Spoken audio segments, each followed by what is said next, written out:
Chapter 53. Robert le Diable, Robert the Devil, the Opera. The pretext of an opera engagement was so much the more feasible as there chanced to be on that very night a more than ordinary attraction at the Académie Royale. Levasseur, who had been suffering under severe illness, made his reappearance in the character of Bertram, and as usual, the announcement of the most admired production of the favorite composer of the day had attracted an audience consisting of the very elite of Parisian fashion. Morcerf, like most other young men of rank and fortune, had his orchestral stall, with the certainty of always finding a seat in at least a dozen of the principal boxes, occupied by persons of his acquaintance. He had, moreover, his right of entry into the omnibus box. Chateau Renaud rented a stall beside his own, while Beauchamp, in his editorial capacity, had unlimited range all over the theatre. It happened that on that particular night the minister's box was placed at the disposal of Lucien Debray, who offered it to the Count de Morcerf, who again, upon his mother's rejection of it, sent it to Danglars with an intimation that he should probably do himself the honour of joining the Baroness and her daughter during the evening, in the event of their accepting the box in question. The ladies received the offer with too much pleasure to dream of a refusal. To no class of persons is the presentation of a gratuitous opera box more acceptable than the wealthy millionaire, who still hugs economy while boasting of carrying a king's ransom in his waistcoat pocket. Danglars had, however, protested against showing himself in a ministerial box, declaring that his political principles, as well as being a member of the opposition party, would not permit him so to commit himself. The Baroness had therefore dispatched a note to Lucien Debray, bidding him call for them, it being wholly impossible for her to go alone with her daughter to the opera. There is no gainsaying the plain fact that a very unfavourable construction would have been put upon the circumstance of two females going together to a public place, while the addition of a third, in the person of her mother's admitted lover, enabled Mademoiselle Danglars to defy malice and ill nature while visiting so celebrated a place of amusement. Thus, then, we perceive that for a mother, however innocent and pure-minded, to conduct her child alone to operas or spectacles would be deemed a breach of decorum, but to go thither under the guidance of one who, if not actually her seducer, might in time become so, made all right, and set the world at defiance. Let others reconcile these strange inconsistencies if they will, we confess it above our powers. The curtain arose, as usual, to an almost empty house, it being one of the absurdities of Parisian fashion never to appear at the opera until after the commencement of the performance, so that the first act is generally played without the slightest attention being paid to it, that part of the audience already assembled being too much occupied in observing the fresh arrivals and noting each batch of elegants as they take possession of their boxes, to have eyes or ears for the business of the stage, while the noise of opening and shutting doors, with the mingled buzz of many conversations, effectually prevents even those few who would listen to the orchestra from being able to do so. "Surely," said Albert, as the door of a box on the first circle opened and a lady entered, resplendent with beauty and jewels, "that must be the Countess G." "And who may she be, pray?" inquired Chateau Renaud, carelessly. "What a question! Now, do you know, Baron, I have a great mind to pick a quarrel with you for asking it, as if all the world did not know who the Countess G was." "Ah, to be sure," replied Chateau Renaud. "I remember now. Your lovely Venetian, is it not?" "Herself." At this moment the Countess perceived Albert, and returned his salutation with a graceful smile. "You are acquainted with her, it seems," said Chateau Renaud. "Franz introduced me to her at Rome," replied Albert. "Well, then, you will do as much for me in Paris as he did for you in the Queen of Cities." "With much pleasure." "Silence!" exclaimed the audience. This manifestation on the part of the spectators of their wish to be allowed to enjoy the rich music then issuing from the stage and orchestra produced not the slightest effect on the two young men, who continued talking as though they had not even heard it. "The Countess was present at the races in the Champ de Mars," said Chateau Renaud. "Today?" "Yes." "Bless me, I quite forgot the races. Did you bet?" "Oh, merely a paltry 50 louis. "And who is the winner?" "Nautilus. I betted on him." "But there were 3 races, were there not?" Yes, there was the prize given by the Jockey Club, a gold cup, you know, and a very singular circumstance occurred about that race. What was it? Silence! Again vociferated the music-loving part of the audience. Why, that it was gained by a horse and rider utterly unknown on the course. Is that possible? True as day. The fact was, nobody had observed a horse entered by the name of Vampa, or that of a jockey styled Job, when at the last moment a splendid roan, mounted by a jockey about as big as your fist, presented themselves at the starting post. They were obliged to stuff at least 20 pounds weight of shot in the small rider's pockets to make him wait, but with all that he outstripped Ariel and Barbaro, against which he ran, by at least 3 whole lengths. And was it not found out at last to whom the horse and jockey belonged? No. You say that the horse was entered under the name of Vampa? Exactly. That was the title. Then, answered Albert, I am better informed than you are, and know who the owner of that horse was. Silence there! Cried the whole collective force of the parterre, or pit. And this time the tone and manner in which the command was given betokened such growing hostility that the 2 young men perceived, for the first time, that the mandate was addressed to them.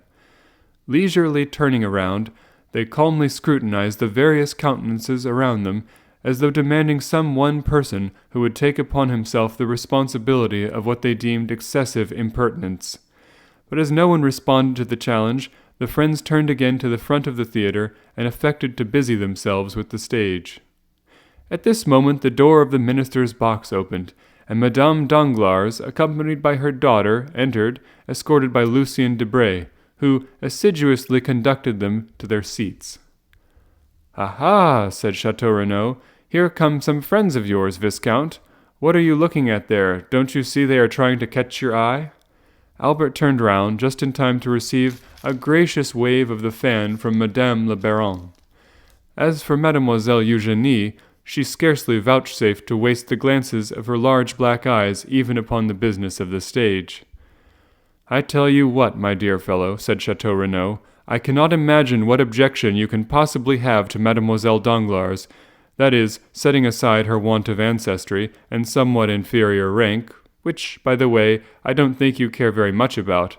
Now, barring all that, I mean to say, she is a deuced fine girl." "Handsome, certainly," replied Albert, "but not to my taste, which I confess inclines to a softer, gentler, and more feminine style than that possessed by the young lady in question." "Bless my heart!" exclaimed Chateau Renaud, who, because he had seen his 30th summer, fancied himself duly warranted in assuming a sort of paternal air with his more youthful friend. "You young people are never satisfied. Why, what would you have more? Your parents have chosen you a bride who might serve as the living model of the hunting Diana, and yet you are not content. No, for that very resemblance affrights me.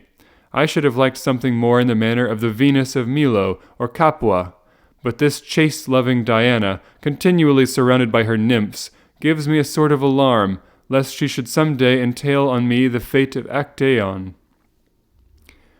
And indeed it required but one glance of Mademoiselle Danglars to comprehend the nature as well as justness of Morcerf's remark. She was certainly handsome, but her beauty was of too marked and decided a character to please a fastidious taste. Her hair was a raven black, but amid its natural waves might be seen a species of rebellion to the hand that sought to band and braid it.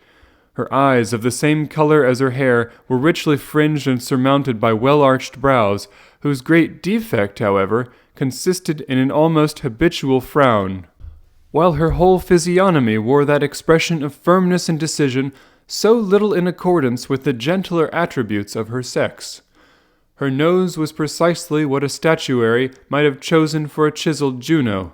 Her mouth, which might have been found fault with as too large, displayed teeth of pearly whiteness, rendered still more conspicuous by the over-redness of her lips, beside which her naturally pale complexion seemed even more colorless. But that which completed the almost masculine look Morcerf found so little to his taste was a dark mole, of much larger dimensions than these freaks of nature generally are, placed just at the corner of her mouth, and the effect tended to increase the expression of unbending resolution and self-dependence that form the characteristics of her countenance. The rest of Mademoiselle Eugénie's person was in perfect keeping with the head just described. She indeed reminded you of the hunting Diana, as Chateau Renaud observed, but with a more haughty and resolute air than statuaries have bestowed on the chaste goddess of the silver bow. As regarded her attainments, the only fault to be found with them was the same a fastidious connoisseur might have found with her beauty, that they were somewhat too erudite and masculine for so young a person. She was a perfect linguist, a first-rate artist, wrote poetry and composed music. To the study of the latter she professed to be entirely devoted, pursuing it with indefatigable perseverance, assisted by a schoolfellow who, having been educated with the view of turning her talents to account, was now busily engaged in improving her vocal powers in order to take, what she was assured by her friends she would infallibly attain, a leading position at the Academy of Music. It was rumored that she was an object of almost paternal interest to one of the principal composers of the day, who urged her to spare no pains in the cultivation of her voice, which might hereafter prove a source of wealth and independence.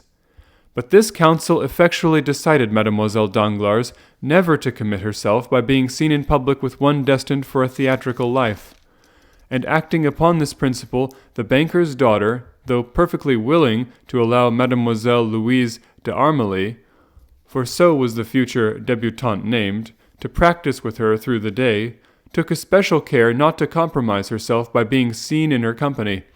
Still, though not actually received at the Hotel Danglars in the light of an acknowledged friend, Louise was treated with far more kindness and consideration than is usually bestowed on that most unfortunate class of deserving females styled governesses.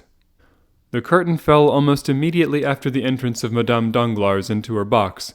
The band quitted the orchestra for the accustomed half-hour's interval allowed between the acts, and the audience were left at liberty to promenade the salon or lobbies, or to pay and receive visits in their respective boxes.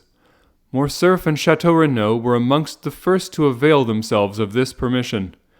For an instant the idea struck Madame Danglars that this eagerness on the part of the young Viscount arose from his impatience to join her party, and she whispered her expectation to her daughter that Albert was hurrying to pay his respects to them.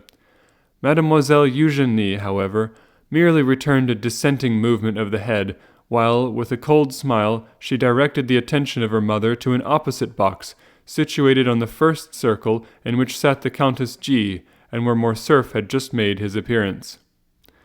"So we meet again, my travelling friend, do we?" cried the Countess, extending her hand to him with all the warmth and cordiality of an old acquaintance. "It was really very good of you to recognize me so quickly, and still more so to bestow your first visit on me." "Be assured," replied Albert, "that if I had been aware of your arrival in Paris, and had known your address, I should have paid my respects to you long before this. Allow me to introduce my friend, Baron de Chateau Renaud, one of the rare specimens of real gentlemen now to be found in France, and from whom I have just learned that you were a spectator of the races in the Champ de Mars yesterday." Chateau Renaud bowed to the Countess. "Were you at the races, then, Monsieur le Baron?" inquired the Countess eagerly. "I was." "Well, then," pursued Madame G., with considerable animation, "you can probably tell me to whom belonged the winner of the Jockey Club stakes?" "I am sorry to say I cannot," replied the Baron, "and I was just asking the same question of my friend Albert." "Are you very anxious to know, Madame la Comtesse?" asked Albert. "To know what?" "The name of the owner of the winning horse." "Excessively! Only imagine! But do tell me, Monsieur le Viscount, whether you really are acquainted with it or not." "I beg your pardon, madame, but you were about to relate some story, were you not? You said, 'Only imagine,' and then paused. Pray continue." "Well, then listen. You must know I felt so interested in the splendid roan horse, with his elegant little rider so tastefully dressed in a pink satin jacket and cap, that I could not help praying for their success with as much earnestness as though the half of my fortune were at stake. And when I saw them outstrip all the others and come to the winning post in such gallant style, I actually clapped my hands with joy. Imagine my surprise when, upon returning home, the first object I met on the staircase was the identical jockey in the pink jacket. I concluded that, by some singular chance, the owner of the winning horse must live in the same hotel as myself. But lo! As I entered my apartments, I beheld the very gold cup awarded as a prize to the unknown horse and rider. Inside the cup was a small piece of paper on which were written these words: From Lord Ruthven to Countess G. Precisely, I was sure of it, said Morcerf. Sure of what? That the owner of the horse was Lord Ruthven himself. What Lord Ruthven do you mean? Why, our Lord Ruthven, the vampire of the Salé Argentino. Mercy upon me, exclaimed the Countess. Is he here too? To be sure, why not? And you visit with him? Meet him at your own house and elsewhere? I assure you he is my most intimate friend, and Monsieur de Chateau Renaud has also the honor of his acquaintance. But what makes you so convinced of his being the winner of the Jockey Club prize? Was not the winning horse entered by the name of Vampa? What of that? Why, do you not recollect it was the appellation of the celebrated bandit by whom I was made prisoner? True. And from whose hands the Count extricated me in so wonderful a manner? To be sure, I remember it all now. Now I argue from the circumstance of the horse and bandit bearing the same singular name, that the Count was the person to whom the unknown horse belonged. But what could have been his motive for sending the cup to me? In the first place, because I had spoken much of you to him, as you may believe, and in the second, because he is delighted to see a countrywoman take so lively an interest in his success. I trust and hope you never repeated to the Count all the foolish remarks we used to make about him. I should not like to affirm upon oath that I have not. Besides, his presenting you the cup under the name of Lord Ruthven proves his knowledge of the comparison instituted between himself and that individual. Oh, but that is dreadful. Why, the man must owe me a fearful grudge for so doing. Does his offering you the fruits of his victory seem like the conduct of one who felt ill will towards you? No, certainly not. Well then... And so this singular being is in Paris? He is. And what effect does he produce? Why, said Albert, certainly during the first week of his arrival here, he was the great lion of the day. Nothing else was thought of or talked about but the wonderful Count of Monte Cristo and his extraordinary actions. Then the coronation of the Queen of England took place, followed almost immediately afterwards by the robbery of Mademoiselle Mars's diamonds, and two such interesting events turned public attention into other channels. My good fellow, said Chateau Renaud, the Count happens to be so great a favorite of yours that you treat him as carefully and delicately as though he were your best and most intimate friend. Do not believe what Albert is telling you, Madame la Comtesse. So far from the sensation excited in the Parisian circles by the appearance of the Count of Monte Cristo having abated, I take upon myself to declare that it is as strong as ever. His first astounding act upon coming amongst us was to present a pair of horses worth 32,000 francs to Madame Danglars. His second, the almost miraculous preservation of Madame de Villefort's life. Now it seems he has carried off the prize awarded by the Jockey Club. I therefore assert and maintain, in spite of whatever Morcerf may advance, that not only is the Count the object of universal remark, interest, and curiosity at this present moment, but also that he will continue to be so while he pleases to exhibit an eccentricity of conduct and action which, after all, may be his ordinary mode of amusing himself as well as the world. Perhaps you are right, said Morcerf, but just cast your eyes towards the box formerly belonging to the Russian ambassador and tell me, if you can, who is the present occupant of it. Which box do you mean? The one between the pillars on the first tier. It seems to have been fitted up entirely afresh. Did you observe anyone during the first act? Where? In that box. No, replied the Countess, it was certainly empty during the first act. Then, resuming the subject of their previous conversation, she said, And so you really believe it was your mysterious Count of Monte Cristo that gained the prize? I am sure of it. And who afterwards sent the golden cup to me? Undoubtedly. Then do you know, said the Countess, I have a strong inclination to return it. I cannot understand receiving such presents from a person wholly unknown to one. Do no such thing, I beg of you. It would only produce a second goblet, formed of a magnificent sapphire or hollowed out of a gigantic ruby. It is his manner of acting, and you must take him as you find him. At this moment the bell rang to announce the drawing up of the curtain for the second act. Albert rose to return to his place. Shall I see you again? asked the Countess. If you will permit me to make a second visit between the next pause in the opera, I will do myself the honor of coming to inquire whether there is anything in which I can be useful to you in Paris." "Pray take notice," said the Countess, "that my present residence is 22 Rue de Rivoli, and that I am at home to my friends every Saturday evening. So now you gentlemen cannot plead ignorance both of when and where you may see me, if so inclined." The young men bowed and quitted the box. Upon reaching their stalls, they found the whole of the audience in the parterre standing up and directing their gaze towards the box formerly possessed by the ambassador of Russia.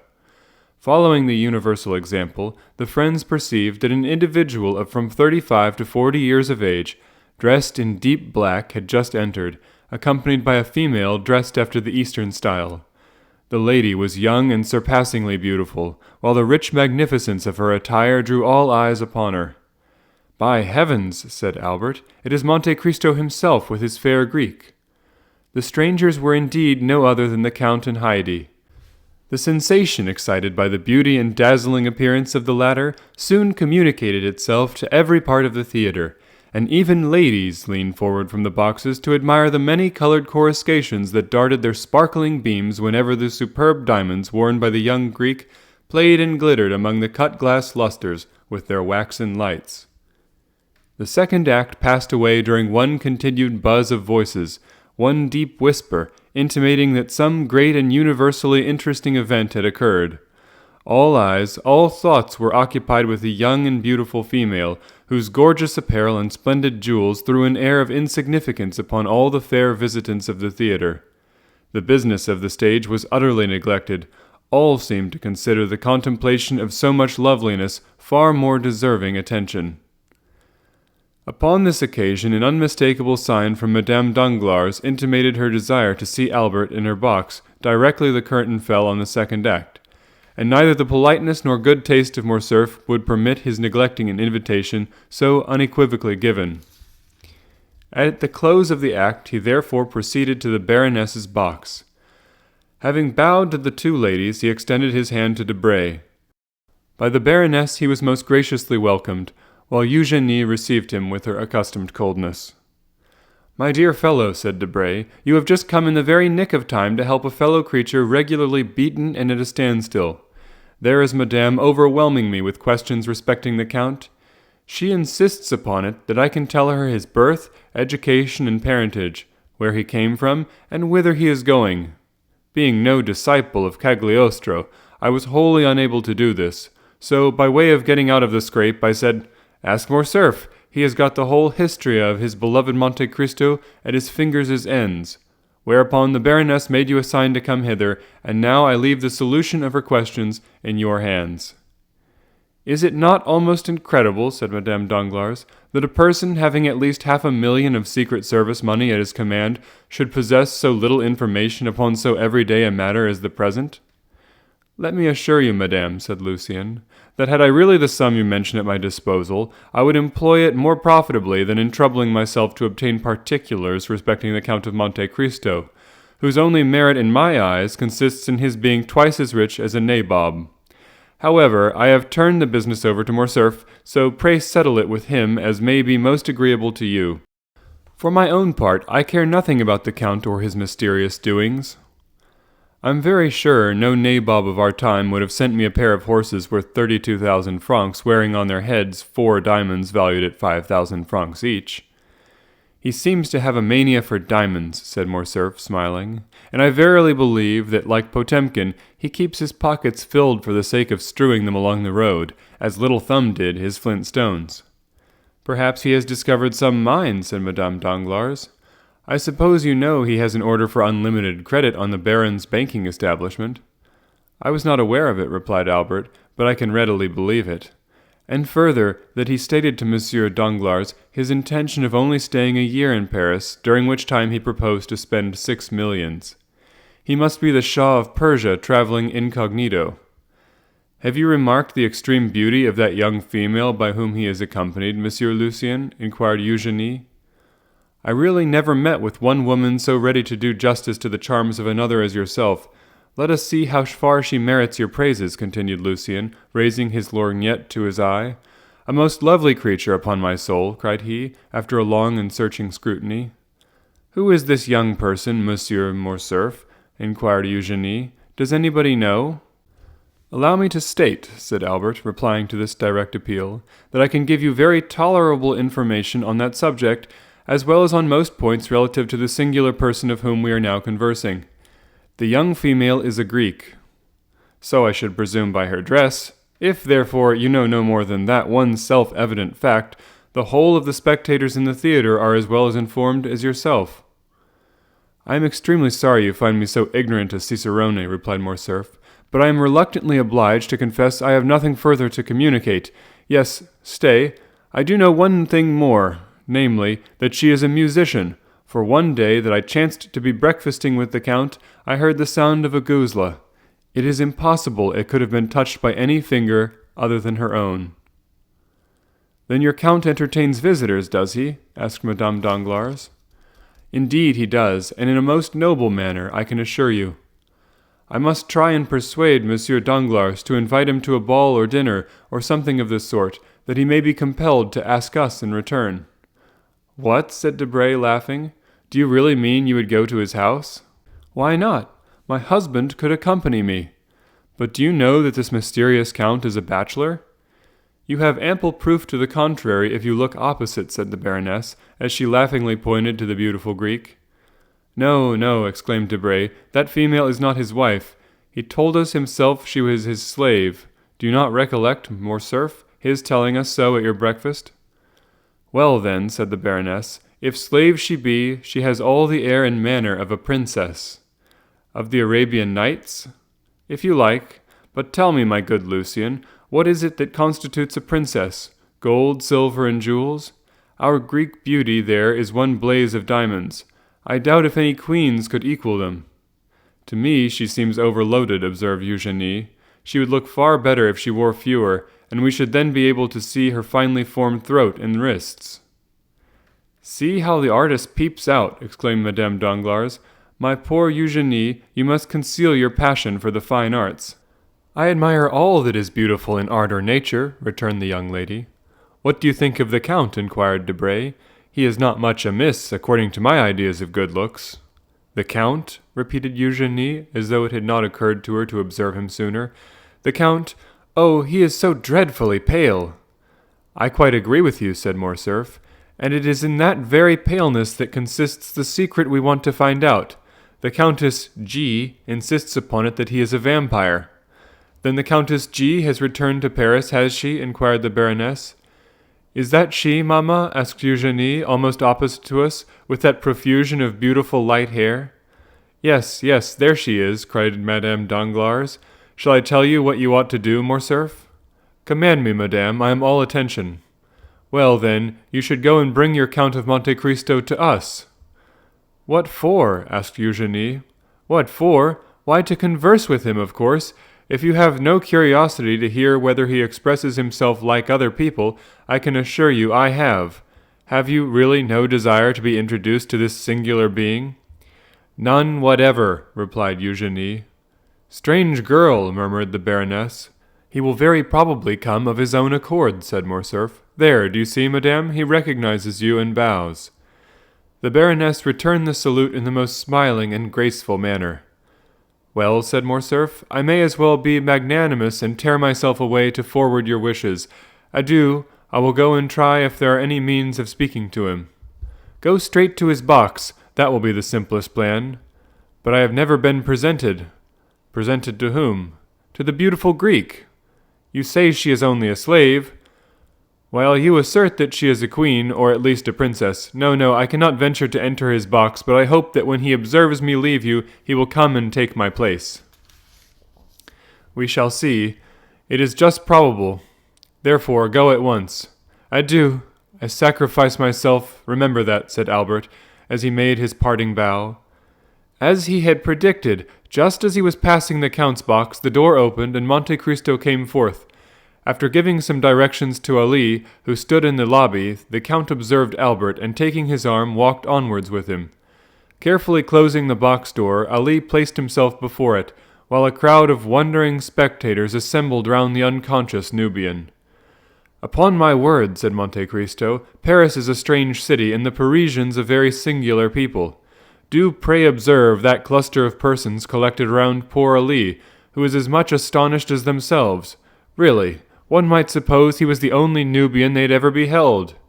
Now I will pledge myself that a Frenchman might show himself in public, either in Tunis, Constantinople, Baghdad, or Cairo, without drawing a circle of gazers around him. That shows that the Eastern nations have too much good sense to waste their time and attention on objects undeserving of either. However, as far as Ali is concerned, I can assure you, the interest he excites is merely from the circumstance of his being your attendant, you who are at this moment the most celebrated and fashionable person in Paris. Really? And what has procured me so flattering a distinction? What? Why, yourself, to be sure. You give away horses worth 1,000 guineas. You save the lives of ladies of high rank and beauty. You send thoroughbred racers to contest the prize of the jockey club, the horses being rode by tiny urchins not larger than marmots. Then, when you have carried off the golden trophy of victory, instead of setting any value on it, you give it to the first handsome woman you think of. And who has filled your head with all this nonsense? Why, in the first place, I heard it from Madame Danglars, who, by the by, is dying to see you in her box, or to have you seen there by others. Secondly, I learned it from Beauchamp's journal, and thirdly, from my own imagination.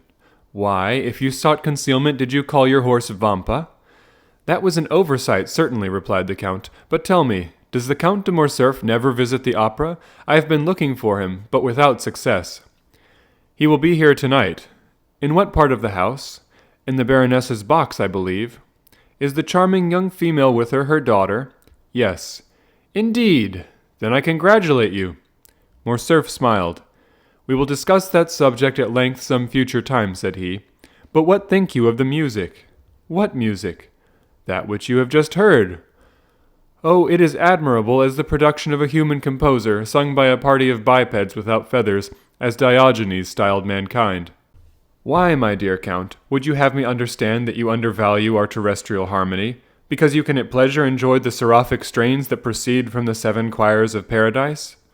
You are right in some degree, but when I wish to listen to sounds so exquisitely attuned to melody as mortal ear never listened to, I go to sleep. Then why not indulge yourself at once? Sleep by all means, if such be your means of procuring the concord of celestial sounds. Pray do not hesitate. You will find every incentive to slumber, and for what else but to send people asleep was the opera invented?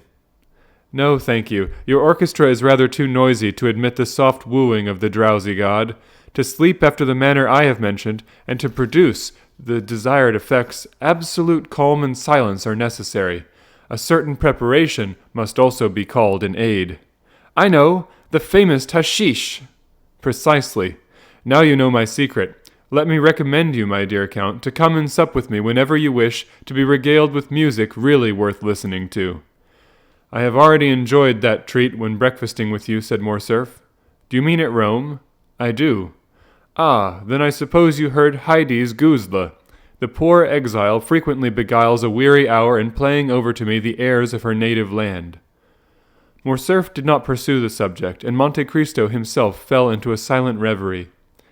The bell rang at this moment for the rising of the curtain. You will excuse my leaving you, said the Count, turning in the direction of his box. What? Are you going? Pray say everything that is kind to Countess G. on the part of her friend the vampire. And what message shall I convey to the Baroness? That, with her permission, I propose doing myself the honor of paying my respects in the course of the evening. The third act had now commenced, and during its progress the Count de Morcerf, according to promise, made his appearance in the box of Madame Danglars. The Count de Morcerf was not one of those persons whose aspect would create either interest or curiosity in a place of public amusement. His presence, therefore, was wholly unnoticed, save by the occupants of the box in which he had just seated himself. The quick eye of Monte Cristo, however, marked his coming, and a slight though meaning smile passed over his lips as he did so. Haydée, whose soul seemed centered in the business of the stage, like all unsophisticated natures, delighted in whatever addressed itself to the eye or ear. The third act passed off as usual. Mesdemoiselles Noblet, Julie, and Leroux executed the customary quantity of pirouettes. Robert duly challenged the Prince of Granada, and the royal parent of the Princess Isabella, taking his daughter by the hand, swept round the stage with majestic strides, the better to display the rich folds of his velvet robe and mantle. After which the curtain again fell, and the spectators poured forth from the theatre into the lobbies and salon. The Count also, quitting his box, proceeded at once to that of Madame Danglars, who could scarcely restrain a cry of mingled pleasure and surprise. "Welcome, Monsieur le Comte," exclaimed she as he entered. "I have been most anxious to see you, that I might repeat verbally those thanks writing can so ill express." "Surely so trifling a circumstance cannot deserve a place in your remembrance. Believe me, madame, I had entirely forgotten it." "But it is not so easy to forget, Monsieur le Comte, that the very day following the one in which you kindly prevented my disappointment, respecting the horses, you saved the life of my dear friend, Madame de Villefort, which I had placed in danger by lending her the very animals your generosity gave to me. This time, at least, I cannot accept your flattering acknowledgments. In the latter affair you owe me nothing. Ali, my Nubian slave, was the fortunate individual who enjoyed the privilege of rendering to your friend the trifling assistance you allude to." "Was it Ali," asked the Count de Morcerf, "who rescued my son from the hands of bandits?" "No, Monsieur le Comte," replied Monte Cristo, pressing with friendly warmth the hand held out to him by the general. "In this instance I may fairly and freely accept your thanks, but you have already tendered them and fully discharged your debt, if, indeed, there existed one, and I feel almost mortified to find you still revert to the trifling aid I was able to render your son. May I beg of you, Madame la Baronne, to honor me with an introduction to your charming daughter?" "Oh, you are no stranger, at least not by name," replied Madame Danglars, "and the last 2 or 3 days we have really talked of nothing else but yourself. Eugénie," continued the Baroness, turning towards her daughter, "Monsieur le Comte de Monte Cristo." The Count bowed, while Mademoiselle Danglars returned a slight inclination of the head. "You have a charming young person with you tonight, Monsieur le Comte," said Eugénie. "Your daughter, I presume?" "No, indeed," said Monte Cristo, astonished at the coolness and freedom of the question. "The female you allude to is a poor unfortunate Greek left under my care." "And what is her name?" "Heidi," replied Monte Cristo. "A Greek," murmured the Count de Morcerf. "Yes, indeed, Count," said Madame Danglars. "And tell me, did you ever see at the court of Ali Tepelini, whom you so gloriously and valiantly served, a more exquisite beauty or richer costume than is displayed in the fair Greek before us?" "Did I hear rightly, Monsieur le Comte," said Monte Cristo, "that you served at Yanina?" "I was Inspector General of the Pasha's troops," replied Morcerf, "and I seek not to conceal that I owe my fortune, such as it is, to the liberality of the illustrious Albanese chief." "But look, pray look!" exclaimed Madame Danglars. "Where?" stammered out Morcerf. "There, there," said Monte Cristo, as, wrapping his arms around the Count, he leaned with him over the front of the box, just as Heidi, whose eyes were occupied in examining the theatre in search of the Count, perceived his pale marble features close to the countenance of Morcerf, whom he was holding in his arms. This sight produced on the astonished girl an effect similar to that of the fabulous head of Medusa. She bent forward as though to assure herself of the reality of what she beheld, then, uttering a faint cry, threw herself back in her seat. The sound that burst from the agitated Greek quickly reached the ear of the watchful Ali, who instantly opened the box door to ascertain the cause. "Bless me!" exclaimed Eugénie. "What has happened to your ward, Monsieur le Comte? She seems taken suddenly ill." "Very probably," answered the Count. "But do not be alarmed on her account. Heidi's nervous system is delicately organized, and she is peculiarly susceptible of the odors even of flowers. Nay, there are some which cause her to faint if brought into her presence. However," continued Monte Cristo, drawing a small vial from his pocket, "I have an infallible remedy for such attacks." So saying, he bowed to the Baroness and her daughter, exchanged a parting shake of the hand with Debray and the Count, and quitted for the box. Upon his return to Heidi, he found her extremely pale and much agitated. Directly she saw him, she seized his hand, while the icy coldness of her own made Monte Cristo start. "With whom was my lord conversing a few minutes since?" asked she in a trembling voice. "With the Count de Morcerf," answered Monte Cristo. "He tells me he served your illustrious father, and that he owes his fortune to him." Base, cowardly traitor that he is, exclaimed Heidi, her eyes flashing with rage. He it was who sold my beloved parent to the Turks, and the fortune he boasts of was the price of his treachery. Knowest thou not that, my dear lord? Something of this I heard in Epirus, said Monte Cristo, but the particulars are still unknown to me. You shall relate them to me, my child. They are, no doubt, both curious and interesting. Yes, but let us go hence, I beseech you. I feel as though it would kill me to remain longer near that dreadful man. So saying, Heidi arose, and wrapping herself in her burnous of white cashmere embroidered with pearls and coral, she hastily quitted the box at the moment when the curtain was rising upon the fourth act. Do you observe, said the Countess G. to Albert, who had returned to her side, that man does nothing like other people. He listens most devoutly to the third act of Robert le Diable, and when the fourth begins, makes a precipitate retreat.